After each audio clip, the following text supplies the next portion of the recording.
Good morning students, मैं Jyoti Singh, home science department आप सभी बच्चों का ऑनलाइन क्लास में स्वागत करती हूँ, वेलकम करती हूँ। बच्चों, आज जो टॉपिक हम पढ़ेंगे या जिसके बारे में हम समझेंगे, जानेंगे, वो है आपका वृद्धि और विकास। वृद्धि और विकास यानी कि बच्चों ग्रोथ और डेवलपमेंट, ग्रोथ एंड डेवलपमेंट की बात हम करेंगे जो हमारे ह्यूमन यानी कि मानव जीवन में होती है। वृद्धि और विकास। सबसे पहले बच्चों हम वृद्धि के बारे में जानेंगे। वृद्धि मतलब ग्रोथ। ग्रोथ अगर हम सामान्य भाषा में बोले या हम आपस में जब बातचीत करते हैं तो वृद्धि और विकास तो एक ऐसे पहलू है जिनका हम साथ में नाम लेते हैं या साथ में उनका जो है एक तरीके से उनका प्रयोग करते हैं। लेकिन अगर देखा जाए बच्चों, इस चीज को समझा जाए या इस शब्द को समझा जाए या इसके बारे में जाना जाए तो दोनों में बहुत अंतर होता है, एक पर्याप्त मात्रा में अंतर होता है जिसे हम आज समझेंगे। सबसे पहले हम वृद्धि के बारे में जानेंगे और फिर उसके बाद हम विकास के बारे में, और थोड़ा बहुत हम उनके दोनों के बारे में अंतर जानेंगे कि वृद्धि और विकास में अंतर क्या होता है, हम किस तरीके से इस वृद्धि और विकास को समझ सकते हैं और जान सकते हैं कि दोनों में अंतर क्या है। सबसे पहले अगर वृद्धि की बात करें तो वृद्धि एक तरीके से, वृद्धि का अर्थ होता है बच्चों बढ़ना या फैलना, बढ़ना या फैलना, बढ़ना या फैलना। और फैलना और बढ़ना किसका? हमारे विभिन्न हमारे शरीर में जितने जो है हमारे विभिन्न जो अंग होते हैं, पार्ट्स होते हैं बच्चों, अंगों का बढ़ना, चाहे वो आंतरिक रूप से हो चाहे वो बाह्य रूप से हो, दोनों प्रकार से। जब हमारे शरीर में एक तरीके से आप कह सकते हो आंतरिक और बाह्य दोनों प्रकार से जब हम हमारे शरीर के अंगों का बढ़ना वृद्धि कहलाता है। जब हम इंटरनली और एक्सटर्नली दोनों प्रकार से हमारे शरीर में वृद्धि होती है और हमारे शरीर के इंटरनली यानी कि आपके आंतरिक अंगों की बात हो रही है और बाहर एक्सटर्नली मतलब कि बाहर अंग जो आप पार्ट्स। अब इंटरनल में देखा जाए, अगर आंतरिक तरीके से देखा जाए तो जैसे हमारे फेफड़े हो गए, लंग्स जिसे कहते हैं, आपके लिवर हो गया, आपका क्या कहते हैं और भी बाकी चीजें होगी जो आपके जितने ऑर्गन सिस्टम्स हैं यानी जितने भी आपकी बॉडी में सिस्टम्स काम करते हैं उन सब में उनके विभिन्न प्रकार के अंगों की ग्रोथ आपके आंतरिक रूप से होगी, यानी कि वृद्धि उनकी आंतरिक रूप से होगी जो हम देख नहीं सकते। लेकिन बाहर एक्सटर्नल की बात करें अगर उनको तो हम उसे देख सकते हैं, जैसे हमारी लंबाई बढ़ना, हमारा वजन बढ़ना, इस तरीके से। आ रहा है बच्चों समझ में? ठीक है। तो बाहर यानी कि जिन्हें हम देख सकते हैं, ऐसे अंगों की वृद्धि जिन्हें हम देख सकते हैं, और इंटरनली जिन्हें हम नहीं देख सकते, जो हमारे शरीर के अंदर जो हमारे ऑर्गन सिस्टम्स हैं उनका सारा उन सबका वृद्धि होना, ये सारे परिवर्तन हमारी वृद्धि के संकेत दिलाते हैं, चाहे वो आंतरिक रूप से हो चाहे वो बाह्य रूप से।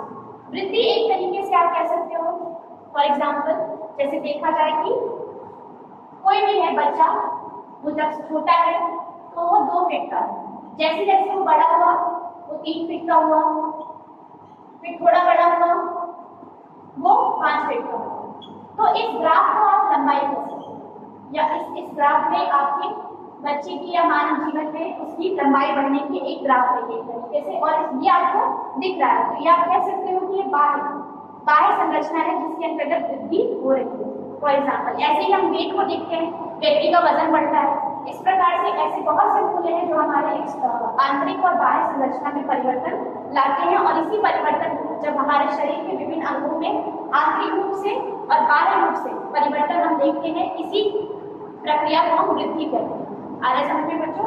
ठीक है। उसके बाद देखिए, इस तरीके से हम इस पहलू को समझ सकते हैं, वृद्धि के बारे में हम जान सकते हैं और समझ सकते हैं। उसके बाद देखा जाए तो वृद्धि में होने वाले परिवर्तन आपके रचनात्मक होते हैं। कैसे होते हैं बच्चों? रचनात्मक होते हैं। तो इस चीज को हम देखेंगे क्योंकि वो हमारे संरचना में परिवर्तन करते हैं। संरचना में परिवर्तन वृद्धि में होने वाले जो हमारे परिवर्तन होते हैं वो कैसे होते हैं? रचनात्मक होते हैं। फिर उसके बाद वृद्धि गर्भधान के लगभग 2 सप्ताह बाद, एक तरीके से 2 सप्ताह बाद प्रारंभ होती है और 20 वर्ष की आयु तक के आसपास हो जाके वो समाप्त हो जाती है। सेकेंड पॉइंट क्या है आपका वृद्धि में? जब आपका गर्भधान के 2 सप्ताह के बाद आपकी वृद्धि की प्रक्रिया शुरू होती है। 2 सप्ताह के बाद आपकी वृद्धि की प्रक्रिया शुरू होती है और आपके 20 साल की आयु तक ये के आसपास आके ये वृद्धि की प्रक्रिया आपकी समाप्त हो जाती है। वृद्धि की प्रक्रिया आपकी समाप्त हो जाती है। फिर उसके बाद देखिए, अब देखा जाएगा कि हरलॉक के अनुसार वृद्धि के बारे में क्या बताया गया है। आप ये चीज समझिए। हरलॉक ने एक परिभाषा दी है वृद्धि की। हरलॉक के अनुसार वृद्धि एक मात्रात्मक परिवर्तन एवं आकार संरचना में परिवर्तन का उल्लेख करती है। ठीक है बच्चों, अगर देखा जाए तो वृद्धि मात्रात्मक संरचना एवं परिवर्तनों का उल्लेख करती है।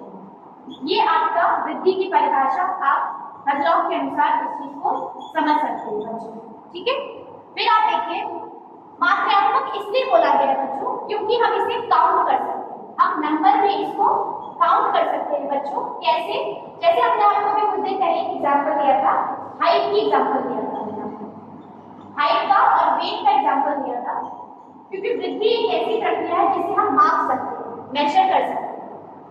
ठीक है बच्चों, और फॉर एग्जांपल जैसे हमने आपको दिया था हाइट का, किसी बच्चे की हाइट एक समय 2 फीट की है, जैसे जैसे उसकी वृद्धि हुई वो कुछ समय बाद 3 फीट का हुआ, फिर कुछ समय बाद वो 5 फीट का हुआ।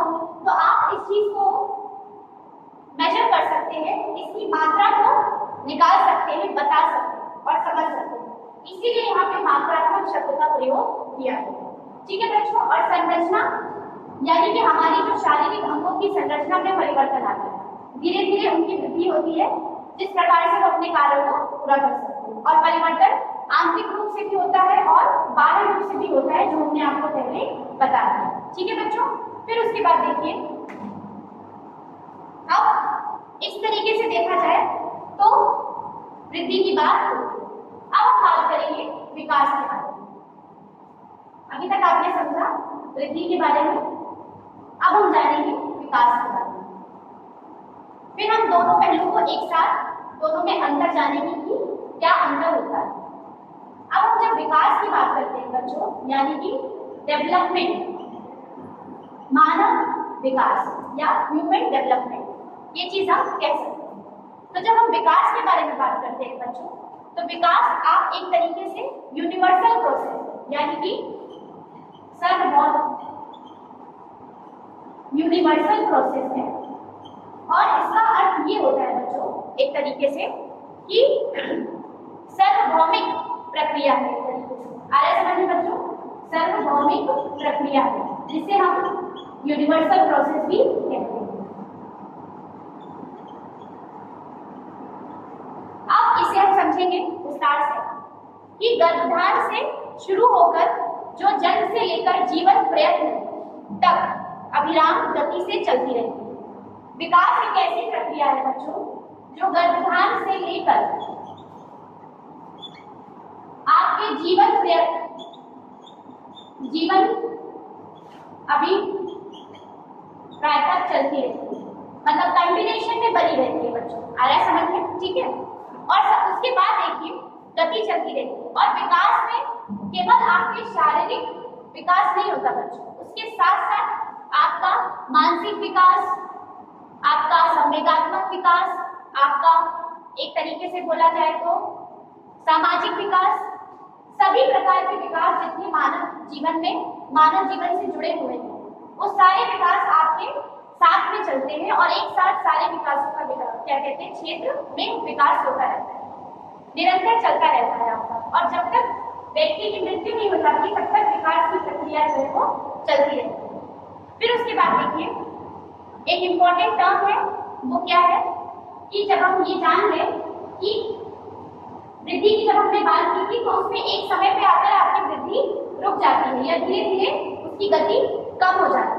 लेकिन विकास एक ऐसी प्रक्रिया है जो निरंतर आपके जीवन काल से शुरू होने से लेकर अंत तक आपकी मृत्यु तक वो चलती रहती है। लेकिन बच्चों विकास में एक ग्राफ जैसा एक आता है, एक जैसे कि आप समझिए इस बात को कि विकास निरंतर जीवन में विकास की प्रक्रिया में होने वाले परिवर्तन कभी सामान्य नहीं होते। सबसे इंपॉर्टेंट टर्म है कि विकास के दौरान जो भी परिवर्तन हमारे जीवन में होते हैं वो कभी भी एक समान नहीं होते, क्योंकि वो आप इस ग्राफ से समझ लीजिएगा। जैसे मान लीजिए ये आपका ग्राफ है, जब हम शैशवावस्था में रहते हैं, हम उसके बाद किशोरावस्था में जाते हैं, प्रौढ़ावस्था तक जाते हैं।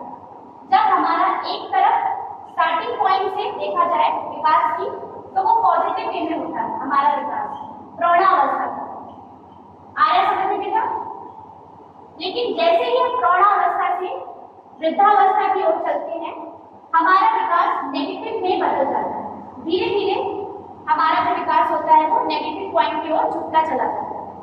तो इस तरीके से जो हमारी रचनात्मक उद्धार है उसमें होने वाले परिवर्तन आप इस तरीके से समझ सकते हैं कि प्रौढ़ावस्था तक हमारे जो भी रिजल्ट होते हैं या जो भी परिवर्तन होते हैं बच्चों वो हमारा पॉजिटिव वे में जाता है, यानी कि एक अच्छी दिशा में जाता है विकास की निरंतर प्रक्रिया। लेकिन जैसे ही हम प्रौढ़ावस्था से वृद्धावस्था की ओर बढ़ते हैं वैसे ही हमारा विकास तो हो रहा है लेकिन वो नेगेटिविटी में जाने लगता है। धीरे धीरे वो क्या होता है हमारे में परिवर्तन दिखाने लगता है, लेकिन वो पॉजिटिव वे में नहीं दिखाएगा, वो आपको नेगेटिव वे में दिखाएगा। कुछ ऐसे विकार जो हमारे वृद्धावस्था में हमें शारीरिक रूप से दिखने लगते हैं, जितने भी प्रकार के विकास होते हैं हमारे पास। आगे देखिए बच्चों, अब हरलॉक में विकास की भी परिभाषा बहुत अच्छे से समझाई है तो उसको हम समझेंगे बच्चों। हरलॉक के अनुसार विकास की परिभाषा है, हरलॉक के अनुसार विकास की परिभाषा आपको बताई गई है। जैसे कि उन्होंने क्या बताया है कि विकास केवल गर्भ वृद्धि तक सीमित नहीं है वरन वह व्यवस्थित तथा समुन्नत परिवर्तन है। सिर्फ शरीर का विकास नहीं होता परंतु और भी काफी उसके साथ साथ और भी परिवर्तन होते हैं हमारे शरीर में।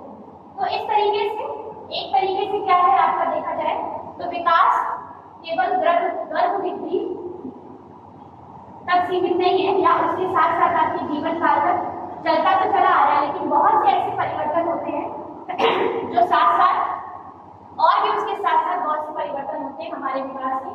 जैसे हमारा शारीरिक विकास होता है, शारीरिक विकास के साथ साथ आपका मानसिक विकास भी हो रहा है। सब एक साथ मिलकर आपका कई क्षेत्रों में अगर एक प्रकार से देखा जाए तो वृद्धि का क्षेत्र थोड़ा सा छोटा है, आप कह सकते हो थोड़ा सा एक दायरे में सीमित है, लेकिन विकास का जो क्षेत्र है बच्चों वो काफी बड़ा है, वो काफी बड़े क्षेत्र तक अपने आप को क्या करता है उसका दायरा बना हुआ है, क्योंकि इसमें काफी विकास आते हैं जो हमारे जीवन में एक साथ होते हैं। इनका क्षेत्र बहुत ही बड़ा है।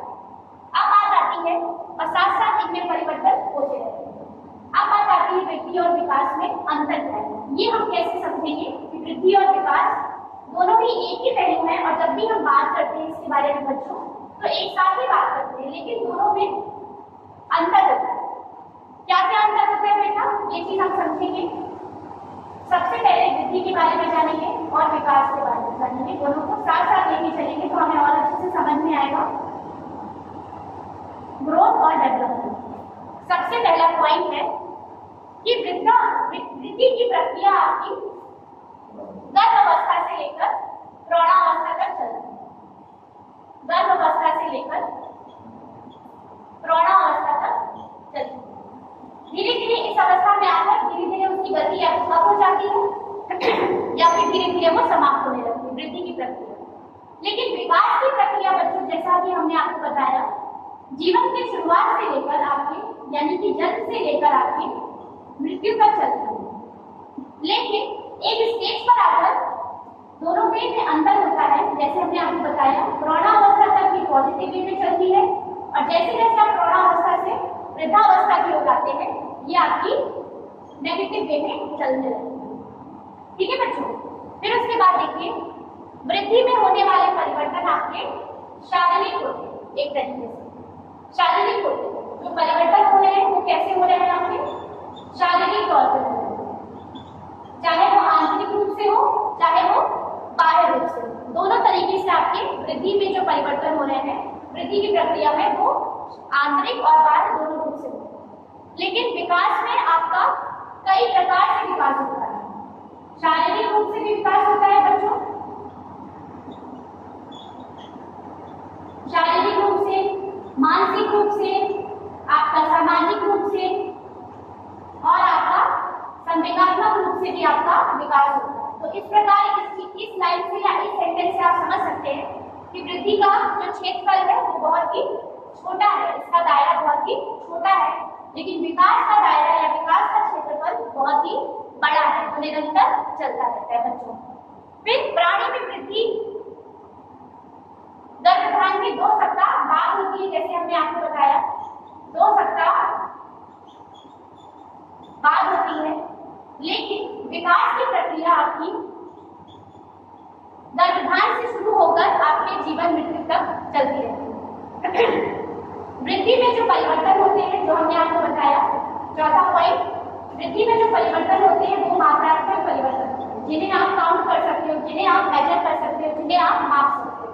लेकिन विकास में ऐसा कोई भी परिवर्तन नहीं है जिसे आप माप सको। आप सिर्फ एक कह सकते हो कि भविष्यवाणी के रूप में आप ये कह सकते हो, जैसे मान लीजिए एग्जाम्पल के तौर पे आपने किसी बच्ची की राइटिंग देखी और आपको बहुत अच्छी लगी, तो आप उसकी राइटिंग को देखकर एक अनुमान लगा सकते हो कि ये बच्चा बहुत टैलेंटेड है, ये बच्चा आगे चल के बहुत अच्छा करेगा, उसका आईक्यू लेवल उस समय आपने देखा कि कम है, लेकिन जैसे जैसे उसकी वृद्धि हुई, जैसे जैसे वो बड़ा हुआ, वैसे वैसे उसका आईक्यू लेवल क्या हुआ, ज्यादा होने लगा। तो आप ये अनुमान लगा सकते हो बच्चों कि वो आगे चल के कुछ ना कुछ अपने जीवन में करेगा, एक अच्छी उपलब्धि को प्राप्त करेगा। तो विकास हम इस तरीके से एक अनुमान लगा सकते हैं, लेकिन हम उसे माप नहीं सकते बच्चों। ठीक है बच्चों, फिर उसके बाद देखिए अब वृद्धि में और विकास में कुछ और अंतर है जो हम समझेंगे। वृद्धि और विकास में आप देखिए वृद्धि में जो परिवर्तन होते हैं वो रचनात्मक होते हैं, जैसा कि हमने आपको बताया। कैसे होते हैं? रचनात्मक। रचना में परिवर्तन होता है। हाई करती हूँ, कुछ दिनों के पहले छोटी थी, फिर बच्चा 3 फीट का हुआ, फिर 5 फीट का हुआ, तो इस तरीके से आपका क्या है, रचना में परिवर्तन हो रहा है, जो कि आपको आप अपनी परिवर्तन में देख सकते हैं। लेकिन विकास की क्रिया में होने वाले परिवर्तन कैसे होते हैं बच्चों? रचनात्मक और विनाशात्मक दोनों प्रकार के होते हैं। रचनात्मक भी होते हैं, विकास में जो परिवर्तन होता है रचनात्मक और विनाशात्मक। इसको ऐसा इसलिए बोला गया बच्चों क्योंकि जो मैंने आपको ग्राफ दिखाया कि एक स्टेज पर आकर पॉजिटिव रिजल्ट शो कर रहा है और फिर उसके बाद जैसे जैसे हम प्रौढ़ावस्था से वृद्धावस्था की ओर बढ़ रहे हैं वैसे ही वो हमें नेगेटिव रिजल्ट शो करने लगता है। फिर उसके बाद देखिए बच्चों, वृद्धि का क्रम प्राणी का वृद्धावस्था तक की ओर ले जाता है। वृद्धि का जो क्रम होता है वो धीरे धीरे पहले हम शैशवावस्था में जाते हैं बच्चों, फिर हम किशोरावस्था में, फिर शैशवावस्था में जाते हैं, फिर बाल अवस्था में, फिर किशोरावस्था में, प्रौढ़ावस्था में। इस तरीके से वो हमें स्टेप बाय स्टेप एक अवस्था तक यानी लास्ट जो हमारा रहता है बच्चों वो है वृद्धावस्था तक पहुंचाता है। लेकिन विकास में क्या होता है? परिपक्वता आती है, मैच्योरिटी आती है। जैसे जैसे समय हमारा बीतता जाता है, जैसे जैसे हमारा विकास होता है वैसे वैसे हमारे अंदर एक मैच्योरिटी आती है।